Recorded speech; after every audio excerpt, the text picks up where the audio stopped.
What's up everyone, Michael Ruddle, immigration attorney here with another video for you on the ways US immigration laws affect everyone. And today I'm going to be bringing you an update on the popular H-1B program. This affects both H-1B employers and H-1B employees. So make sure you watch till the end to see how you may be affected.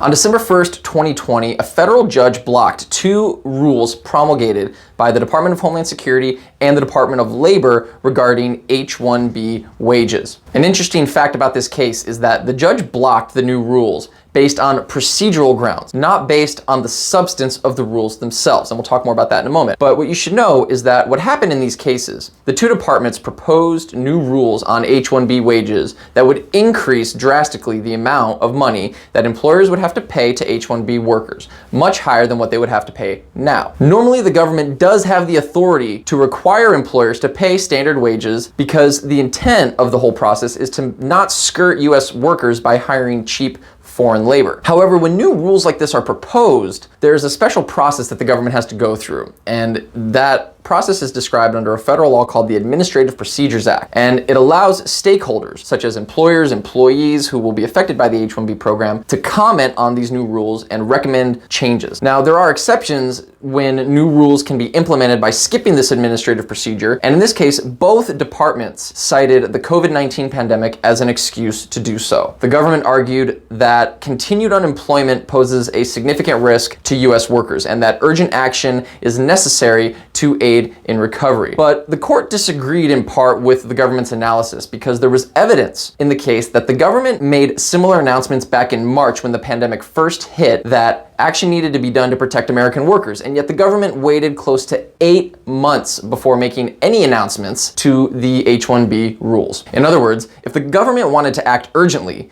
then it should have acted urgently in March when things were more pressing, and not 8 months later into a pandemic when companies have greatly adjusted and improved work functions in the post-COVID world. In summary, the government can require employers to pay H-1B workers higher wages, but not in the way that they tried to go about it in this case. If you are an employer who wants to hire H-1B workers, not yet, but in the future, you may be required to pay more. On the flip side, if you are a potential worker or somebody looking for H-1B employment, higher wage requirements usually means less workers will get approved for a variety of reasons, whether somebody is not qualified or whether the employer just doesn't want to hire somebody due to a higher wage. If you have questions about the H-1B program, contact an immigration attorney right away. Hopefully you found this video helpful. If you did, hit that like button, click that bell. Please subscribe to our channel if you haven't already, and follow us on Facebook to stay up to date on the ways US immigration laws affect everyone. Until next time, thank you for watching. I'm attorney Michael Ruddle. Keep climbing that mountain.